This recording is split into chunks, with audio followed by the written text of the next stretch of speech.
Hello friends, आपका बहुत बहुत स्वागत करती हूँ आपके अपने channel legal help in Hindi में। फ्रेंड्स, आज हम बात करेंगे निशुल्क कानूनी सहायता के बारे में, जो कि आपका कानूनी अधिकार है। वीडियो स्टार्ट करने से पहले मैं आपसे रिक्वेस्ट करूंगी कि अगर अभी तक आपने मेरे चैनल को सब्सक्राइब नहीं किया है तो सब्सक्राइब कर लीजिए और साथ में दिए गए बेल आइकन को भी ज़रूर प्रेस करिए, क्योंकि जब भी मैं कोई वीडियो अपलोड करूंगी तो आपको उसका नोटिफिकेशन मिल जाएगा। तो फ्रेंड्स, जैसा कि मैंने आपको बताया कि आज की इस वीडियो में मैं आपको बताऊंगी निशुल्क कानूनी सहायता के बारे में, जो कि हर एक नागरिक का अधिकार है। हमारे संविधान की उद्देशिका यानी कि प्रियम्बल के तहत भारत के सभी नागरिकों को सामाजिक, आर्थिक और राजनीतिक न्याय की बात कही गई है। समाज के हर एक वर्ग को भारतीय न्यायिक प्रणाली में न्याय पाने का अधिकार दिया गया है। इसलिए भारतीय संविधान का आर्टिकल 39A भारत देश के गरीब और पिछड़े लोगों को निशुल्क कानूनी सहायता प्रदान करता है।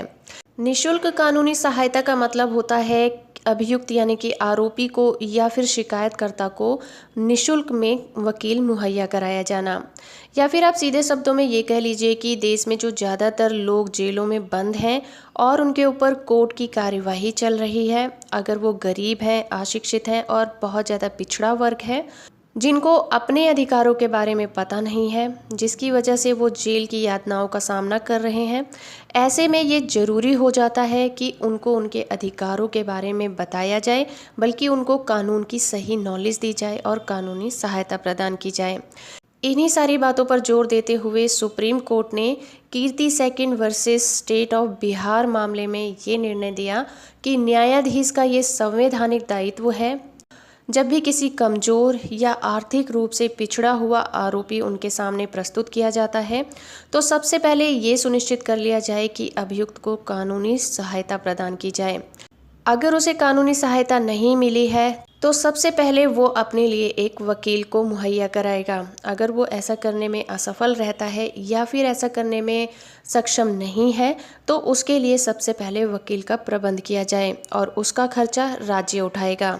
चलिए मैं आपको बताती हूँ कि निशुल्क कानूनी सहायता देने के लिए अभी तक सरकार द्वारा क्या व्यवस्था की गई है और कौन से लोग हैं जो इसके पात्र होते हैं और कौन से लोगों को निशुल्क कानूनी सहायता नहीं दी जाती है, और इसके लिए आपको किन किन डॉक्यूमेंट्स की ज़रूरत होती है और आवेदन के लिए क्या करना पड़ता है। 1987 में भारतीय संसद ने विधिक सेवा प्राधिकरण अधिनियम 1987 को पारित किया और 9 नवंबर 1995 को ये पूरे देश में लागू कर दिया गया। इस अधिनियम का मुख्य उद्देश्य है कि सभी को न्याय पाने का समान अवसर मिले, समाज का कोई भी व्यक्ति न्याय पाने के लिए वंचित ना रह जाए।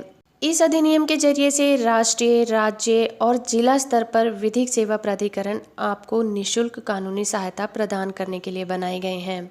अगर वादी या प्रतिवादी का मुकदमा सर्वोच्च न्यायालय में चल रहा है, तब राष्ट्रीय विधिक सेवा प्राधिकरण में या फिर सर्वोच्च न्यायालय की विधिक सेवा समिति में जाकर कानूनी सहायता प्राप्त की जा सकती है। आपके लिए दोनों ऑप्शन खुले होते हैं।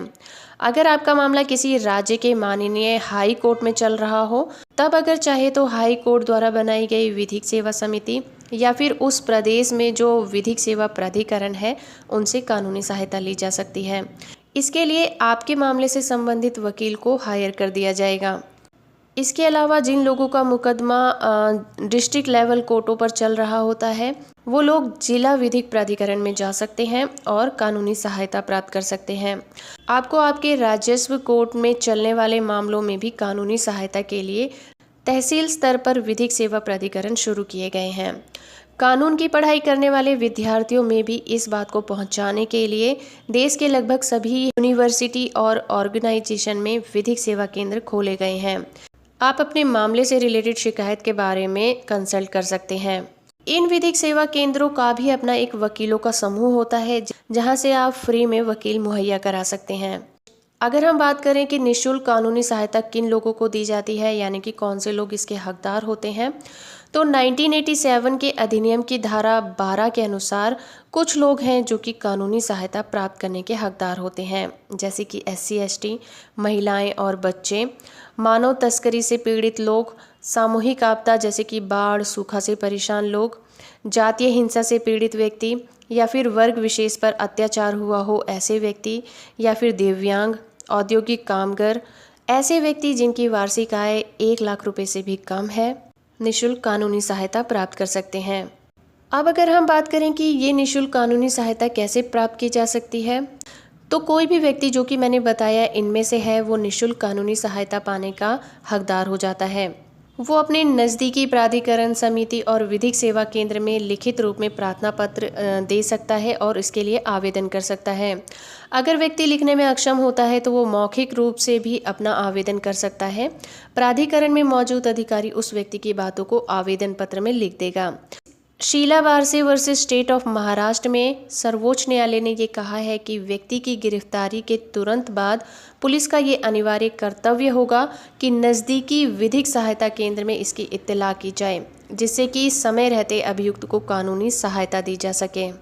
इसके अलावा आप राष्ट्रीय विधिक सेवा प्राधिकरण, जिसे कि हम NALS से भी बुलाते हैं, उनकी वेबसाइट पर जाकर देश के किसी भी विधिक सेवा संस्थान और प्राधिकरण में कानूनी सहायता प्राप्त करने के लिए ऑनलाइन एप्लीकेशन फॉर्म और ज़रूरी डॉक्यूमेंट्स अपलोड कर सकते हैं। अगर हम ज़रूरी डॉक्यूमेंट्स की बात करें तो मेन रूप से आपके पास एक एफिडेविट होना चाहिए, जिसके साथ में आपका वार्षिक आय प्रमाण पत्र, पहचान पत्र और बाकी के डॉक्यूमेंट्स आपके केस पर निर्भर करेंगे कि आपका केस किस तरह का है। इस तरह के डॉक्यूमेंट आपको वहाँ पर दिखाने होंगे। उसके बाद आपके लिए एक वकील नियुक्त किया जाएगा।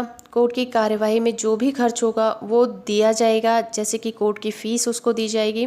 कोर्ट में ऑर्डर की कॉपी और दूसरे डॉक्यूमेंट्स जो भी कोर्ट की कार्रवाई से जुड़े होंगे आपको उपलब्ध कराए जाएंगे। आपके मामले में संबंधित कागजों को तैयार और प्रिंट भी कराया जाएगा और आपके लिए आपकी भाषा में कोर्ट के ऑर्डर को ट्रांसलेट भी किया जाएगा। अब अगर हम बात करें कि किस तरह के मामलों में कानूनी सहायता दी जाती है, मानहानि जैसे केस, अदालत की अवमानना करना, झूठे एविडेंस इत्यादि पर आधारित जो मामले होते हैं उनमें दी जाती है। किसी भी चुनाव से संबंधित कोई कार्यवाही हो या फिर ऐसे मामले जहां पर फाइन का अमाउंट 50 रुपये से कम हो। उसके अलावा ऐसे अपराध जो कि आर्थिक और सामाजिक कानून के खिलाफ हों, जैसे कि ATM से पैसे चोरी करना या राज्य की संपदा को नुकसान पहुंचाना। इसके अलावा अगर हम बात करें कि कौन से ऐसे लोग हैं जिनको कानूनी सहायता नहीं दी जाती है, ऐसा व्यक्ति जो खुद ही सक्षम है और वकीलों की फीस उठा सकता है, या फिर ऐसा व्यक्ति जिसके आवेदन पत्र में ऐसा कोई तथ्य नहीं है जिससे कि ये सहायता दी जा सके, या फिर ऐसा व्यक्ति जो कि गलत तरीके से डॉक्यूमेंट में धोखाधड़ी करके निःशुल्क सहायता प्राप्त करना चाहता है। आवेदक द्वारा वकील के साथ लापरवाही करना या गलत तरीके से पेश आना। ऐसा व्यक्ति जो वकील के साथ लापरवाही करता है या गलत तरीके से पेश आता है, या फिर ऐसी कार्यवाही जो कानून या कानूनी प्रक्रिया का गलत इस्तेमाल करने के लिए करी गई हो। तो ये कुछ मेन पॉइंट थे जो कि कानूनी सहायता प्राप्त करने के लिए ज़रूरी होते हैं। तो फ्रेंड्स, इस वीडियो में हमने जाना कि कानूनी सहायता किनको प्रदान की जाती है और कानूनी सहायता देने का मकसद क्या है। उम्मीद करती हूँ आपको ये वीडियो पसंद आया होगा। अगर आपको ये वीडियो अच्छा लगा है तो आप इसे लाइक कर दीजिए, शेयर करिए, और अगर अभी तक आपने मेरे चैनल को सब्सक्राइब नहीं किया है तो सब्सक्राइब कर लीजिए और साथ में दिए गए बेल आइकन को भी ज़रूर प्रेस करिए। तो फ्रेंड्स, आज के लिए इतना ही। मिलते हैं अपनी नेक्स्ट वीडियो में। तब तक के लिए थैंक यू वेरी मच।